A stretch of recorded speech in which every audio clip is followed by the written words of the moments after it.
midwife naman, hindi lang basta-basta healthcare provider. Hindi sa midwife lang. Diba? So, this brand has a lot to do. In fact, now, yung mga inputs, you look at the, alam nyo yun, diba? Yung family and the hands. Kaya nga, yung unang breath of life that you have to protect, that is what, the brand means. So, please, protect the brand. There is already recognition. Sabi ko nga, pinakaway-wayan nyo nga. Tapos, ganyan, just lang. So, this is really a challenge to you, the midwives. When I say protect the brand, kasi umiikot din naman ako eh. Nakikita ko na medyo yung mga pintura ay agnas na. Diba? That's the first recognition. Your marketing, ano bang tawag natin doon? Marketing differentiation. You are different from the rest. Diba? So my challenge now for WPFI and to the NGOs, those who have been deselected, na gumagamit pa ng brand, you remove the brand. Remove yun. Talaga nakakasira ng and I appreciate what Morphe did. Tinanggal nila talaga. Ang dami pa dyan, ang dami pa dyan, that especially those that that right now you very well know there is really a proliferation of midwife clinics. Ang dami na dyan, walang mga pangalan, di ba? Meron na nga midwife for all seasons eh. Di ba? You really have to protect whatever you have. Sayang naman kung basta lang mawawala. So that is my challenge to both you, the midwives who are now owners of this brand, and to the NGOs who are also managing you. Second is, I was listening to the inputs of our resource speakers. Hindi sila just. These are experts. And you're very lucky. Andito na si Dr. Yoli, no? Like, for example, the MNCH AO, the updates in Essential New Board, hindi lahat ng midwives sa public sector naka-receive na ng ganitong information. You're very lucky, you're one of the first. So, what am I trying to say?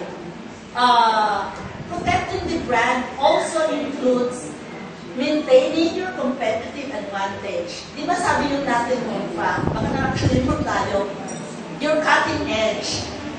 And that seminars like this, access to continuing education like this is very important. If you recall, even in your franchise agreement, isa yun sa mga requirement, which is compulsory, that a franchise owner should be required to attend at least 1 or 2 continuing education, even during that time that the PRC had a moratorium on continuing education. That was a requirement in this network. And I again challenge you, the midwives. Di ba ang dami nyo natutunan? Ako man nakaupo dyan, ang dami kong natutunan, no? A challenge to you, a challenge to WPFI and the NGOs. Please require all of your midwives. Ano ba naman isa o 2 araw na wala kayong clinic? Kesa doon the advantage. So, what does this mean? Yung mga hindi na yung nag-attend, paano sila mag-access? Bibigyan nyo ng CD. It's so different when it's interactive like this. You can ask questions. So, I challenge you. I think you should really make it a requirement, as part of maintaining your cutting edge and competitive advantage. Naiiba kayo. Diba? So, tumikita na kayo. And then, ano ba naman yung diba?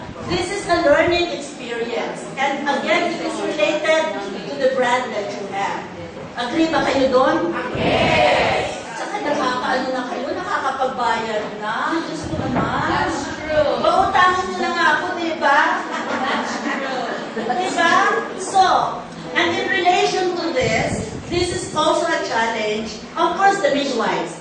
You have no access to information. Ang dami din dyan, may mga sariling sikap, di ba? So, monitoring.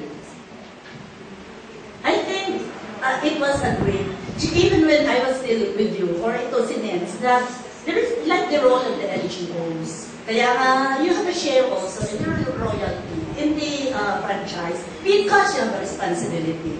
And that responsibility also has a continuing accountability. Ano ba naman yung bisitahin ng clinic kahit na once every 3 months? Diba? Kasi talaga you will lose this network and you know, you will only be sorry when the day comes na ang dami ng masisira na mga sa network. I hope that day will not come. So I think you really have to focus on quality. I would suggest that since may magkaya na kayo, part of your royalties, I think to get a consultant who can move around. And on a regular basis, like for example, collaborate with folks. I'm sure they'll be happy to do that. Di ba? Ay yung mga you have your mga backup doctors, di ba? May mga diplomates who are your referral doctors. Ano ba naman yun na and that's a very good relationship marketing. So that they can, because the NGOs who don't have doctors, syempre, hindi din nyo naman kung ano ang quality. Maintaining quality standards. And part of that also, just because we have access to new information, does not mean na kaagad isasama nyo doon sa menu of services. You remember we were saying that before you introduce any other service in your menu, it has to be studied because it requires policy development from the WPFI. Evidence-based. Ngayon ang dami na, pero hindi na lang pwede saksak ng saksak. That's a challenge, and then challenging the WPFI and the NGOs and you midwives. You have to talk about yourselves. Ano ba ang pwede na natin introduce? Because there's enough evidence. How do we market this? How do we educate all the midwives? How do we educate our own partners and healthcare providers within your clinic? How do you educate your backup physicians? And how do you educate your clients? Hindi lang pwede ipakit nyo lang as one of the menu of your services, in your menu of services, because you will learn from it. That's again stewardship and responsibility.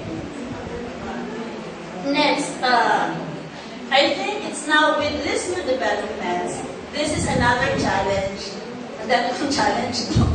sa network, for you to come up with now a new policy and probably put together a manual. Kasi doon sa franchise, di ba? Alam natin yung like standards, facility standards, service protocols. But now service protocols have also changed. There's a new development, there's a new guidelines. And it's now, this is now the time to revisit that and then i-change na so that you can disseminate to everyone. So, I think you should get a consultant for that.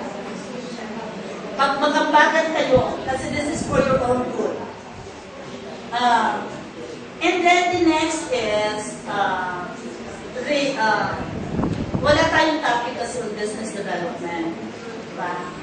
So, but I'm very happy that yung mga istorya na katulad ng story ni Banji, and more than that, because I know that, alam mo, may mga nagte-text sa akin, ma'am, 3 na ang clinic ko. May satellite na akong 3. May 4 na clinic, may 2, or expanded na talaga ang clinics ko. I'm very happy. But I am also cautioning you. Kasi the original business model was a single, di ba? Na ang configuration, ito midwife, how many midwife assistants. Once you start expanding, you also have to study that configuration. Because you cannot afford, iisang clinic manager ka, 4, 5, 3 ang i-manage mo, may implications yun sa quality.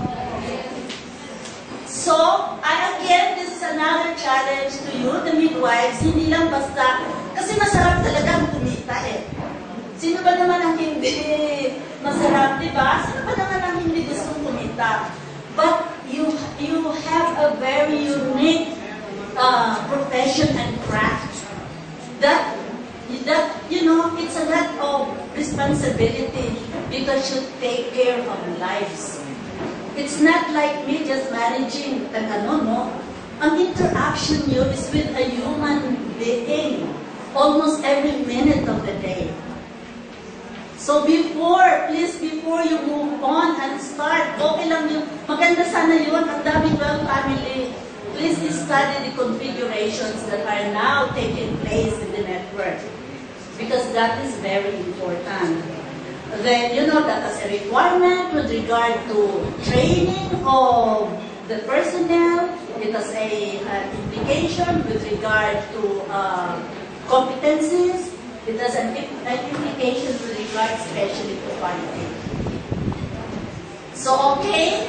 So, ito yung mga parang, these are the recommendations, and these are the some thoughts that I have as you continue to grow in the next 9 years and beyond. So, again, thank you very much, and I'm really pleased and very happy to be able to come and join you, even for a brief period, you know. And you're so lucky, you really have excellent partners until now.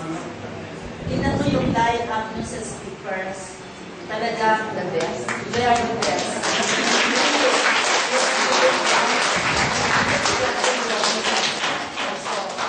Thank you very much, and again, congratulations.